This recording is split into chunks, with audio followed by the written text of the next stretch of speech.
À force de vouloir toucher le soleil, on finit par se brûler. En tout cas, c'est ce que la série Les Anneaux de Pouvoir nous aura appris. Salut à tous, c'est Vince sur Plottime, on se retrouve une nouvelle fois sur notre série préférée, ça fait longtemps, Les Annus du pourboire, bien évidemment. Je profite de la sortie du making of que j'ai commencé à regarder et que je n'ai pas fini tellement je trouvais ça un petit peu... chiant. Et bien à la place, je me suis dit qu'il serait intéressant de revenir sur la série, sur un détail qui peut potentiellement vous intéresser, vous qui me suivez, vous qui êtes abonné, n'est-ce pas? J'imagine que si vous me regardez, c'est parce que vous êtes abonné. En tout cas, si ce n'est pas le cas, eh bien, je vous invite fortement à le faire car, encore une fois, la très grande majorité des gens qui regardent mes vidéos ne sont pas abonnés. Donc, je vous invite à vous abonner à ma chaîne YouTube et à cliquer sur la cloche. Pour l'heure, la chose qu'on peut constater, c'est que Amazon a été gourmand, car ils pensaient qu'en faisant tapis avec leur budget suffirait à générer un succès automatique à la Marvel. La différence, c'est que Marvel se base sur des algorithmes qu'ils ont eux-mêmes créés sur la base des succès précédents. Ça, c'est intéressant à noter, parce que Prime Video a eu la gourmandise de s'emparer de la franchise de Tolkien pour la déconstruire afin de la rematérialiser sous forme de série à sa guise. Sortie le jour de l'anniversaire de la mort de Tolkien, bravo le veau, mais surtout planifiée pour concurrencer la série House of the Dragon. Et notez bien ça parce que ça va être très important pour le reste de la vidéo. Pour Amazon, il était évident que Le Seigneur des Anneaux avait plus de valeur que Game of Thrones. Le géant voulait donc s'emparer d'une licence qui a bercé notre enfance en pensant pouvoir écraser les autres avec ça. Et ce, en misant sur plusieurs facteurs comme par exemple miser sur la communication publicitaire en masse, en achetant tout le monde, y compris les plus gros influenceurs, n'est-ce pas? Ou même les gros sites de cinéma-série en partenariat avec eux pour d'éventuels sponsors. Je vous invite à essayer de poster un commentaire sur la page d'accueil des Anneaux de Pouvoir du site Allociné.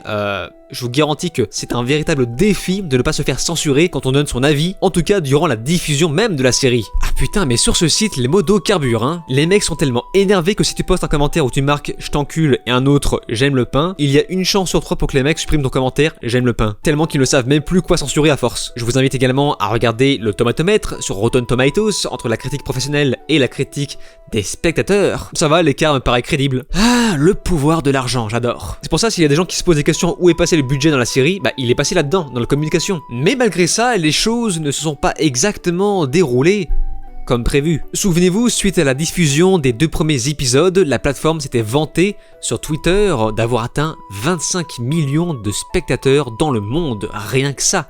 Seulement, ces petits coquins ne nous ont pas tout dit. Là où House of Dragon dévoilait fièrement leurs chiffres de leur côté, nous montrant que la nouvelle série atteignait une audience presque similaire aux dernières saisons de Game of Thrones, ce qui est quand même relativement balèze.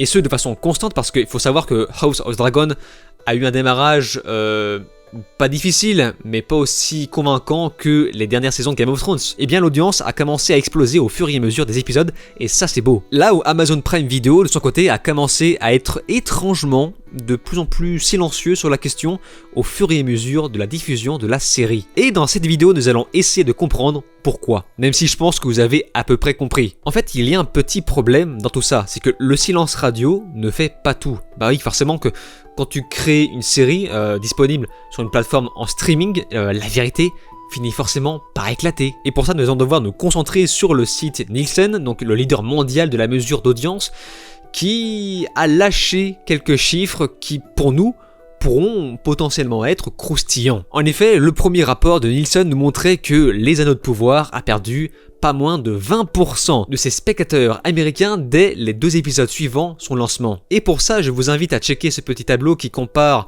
les 2 audiences des 2 séries. Ça pique. On peut observer au bout de quelques épisodes une légère baisse pour House of Dragon contre une légère hausse pour Les Anneaux de Pouvoir. Et là, les petits coquins ont sauté sur l'occasion pour sortir du silence en mode « Hey, vous savez, 966 millions de minutes ont été visionnées en streaming lors de sa 5e semaine et repasse devant la série House of the Dragon après avoir été détrôné la semaine dernière. » Et ensuite, hop, on retourne dans le silence. Donc, à partir de ce moment-là, on a bien compris que les mecs étaient juste en concurrence contre HBO Max.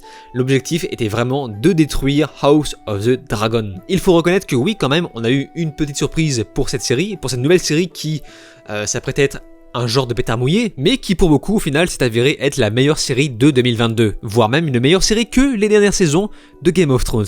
Et pour vous dire à quel point, c'est que HBO Max a craqué son petit milliard de minutes visionnées avec House of the Dragon sur une semaine, celle qui marque la fin de la série. Et sur la même période, alors que Les Anneaux de Pouvoir s'étaient achevés avant la mesure d'audience, donc à peine quelques jours avant, je veux dire la série s'est achevée un vendredi et la mesure a commencé le lundi. Et bien sur cette semaine-là, Prime Video n'a récolté que 570 millions de minutes visionnées, soit à peine la moitié de House of the Dragon. Est-ce que vous voyez un petit peu la petite courbe qui fait comme ça et hop! Évidemment, pour éviter la mauvaise foi, il est quand même préférable de rappeler que Les Anneaux de Pouvoir est plus court. Il préférait aussi de rappeler que 570 millions de minutes visionnées, ce n'est pas un bide. Ce n'est juste pas le succès espéré d'Amazon Prime Video pour la série la plus chère du monde.